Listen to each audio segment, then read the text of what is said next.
ফ্রিজের নরমালের পিছনে এইরকম মোটা বরফ জমে যাচ্ছে অর্ধেক জায়গায় সুন্দর এবং অর্ধেক জায়গায় জমে যাচ্ছে, এবং সেটা নিচের পাশে নয়, উপরের দিকে। ভালো করে বুঝবেন কথাগুলো। এই যে বরফটা দেখতেছেন, এটা হচ্ছে নিচের পাশে না। এই বরফটা যদি দেওয়ালের উপরের দিকে জমে, ভালো করে দেখাচ্ছি, মনোযোগ দিয়ে দেখবেন, ভ্যালুসটার উপরের দিকে, এই যে এই জায়গাটাতে, কিন্তু এর নিচের অংশটা ফাঁকা হয়ে থাকবে।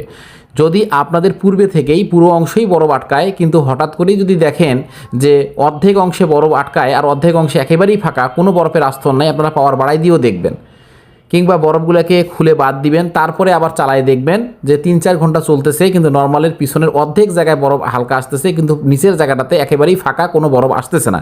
সেই ক্ষেত্রে আপনাকে কি বুঝতে হবে যে আপনার ফ্রিজের লিক আছে, কোথাও পাইপ লিক হয়ে গেছে, গ্যাসটা পর্যায়ক্রমে বের হয়ে যাচ্ছে।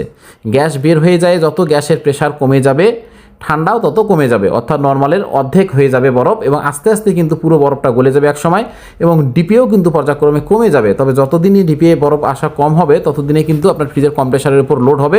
কারণ এই যে ভ্যালুসটা দেখতেছেন, ভ্যালুস কিন্তু, অর্থাৎ এই যে ভ্যালুজের যে সেন্সরের মাথাটা, এখানে যদি কোনো রকম বরফ না আসে আশপাশে, সেই ক্ষেত্রে কিন্তু অটো বা থার্মোস্টেট কাজ করে না, এবং একটানা কম্প্রেসার চলার কারণে অল্প দিনের মধ্যে কম্প্রেসারটাও নষ্ট হয়ে যাবে। তো আপনারা দেরি করবেন না, আপনাদের যাদের অর্ধেক বরফ হয়ে গেছে নর্মালে, অর্ধেকের মধ্যে পুরো বরফ আসে, তারা অবশ্যই স্থানীয় টেকনিশিয়ানকে দেখাবেন, এবং আপনার ফ্রিজের যে লিকটা রয়েছে, লিকটা বন্ধ করে নতুন করে আবার গ্যাস ঢোকাবেন। ধন্যবাদ সকলকে, ভিডিওটি শেয়ার করে সবাই